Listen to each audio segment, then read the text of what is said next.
سره زما هېڅوک نه دی دښمن، زما اول دښمن پاکستان دی.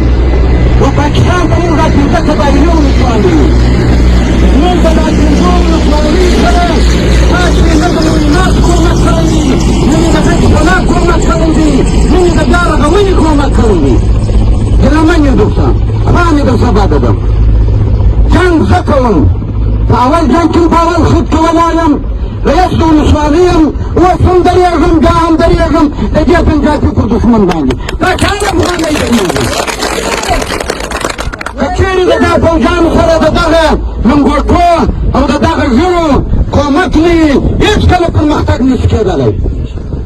تاسې زموږ سره یوه ډول کوشش وکړي. پیش احمدشاهي، ظاهرشاهي، داودخاني و قبایلي ته په یو سترګه کتل کېدل. نن و قبایلو ته د خور په سترګه نه کتل کېږي. دا ستاسې بېوفایي ده چې تاسې زموږ سره کوئ، چې زه یې در جوړ نه کړم، دا لنګوټې یې در جوړ نه کړي. په خدای تعالی کې را جوړ کړې د رغو. څه تا درته ووایم، موږ د ملګري یو، شاته ولاړ یو. زموږ پوځ اعتماد کړه، موږ ته ګټې سلاوې راکړه، موږ ته مهمات راکړه چې موږ د دښمن سره په ټکر وجنګېږو. په ټوپکو په مشین زه جنګ نشم کولی. ستاسو مې خواهش دا دی، ستاسو مې خواست دا دی، د هر ولایت زه د دښمن په مخامخ یم دا پنځه ولسوالۍ.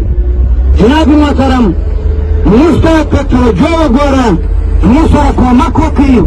دا هر افغانۍ ستاسو پوجي دی د دا پنځه ولسوالیو. د نورو دښتې دي ستا سره ولاړې په سر په مال.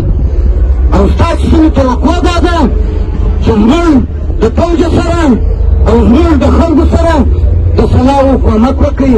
ولې اوس نو دښمن به زموږ قبیله وي، دښمن زموږ قبیله وي. موږ د مهماتو خوا ډېر کمزوري، موږ ډېر کمزوري. دا کټ که وروره یا دا کټ د شنبره خبرې پسې داسې موږ ته مهمات راکړي، موږ ته سلاوې راکړي. موږ زه قسم درته خورم چې معاینه جنګ ته نه راباسي، هغه افغانۍ نه دی، هغه د پنجابي بچی.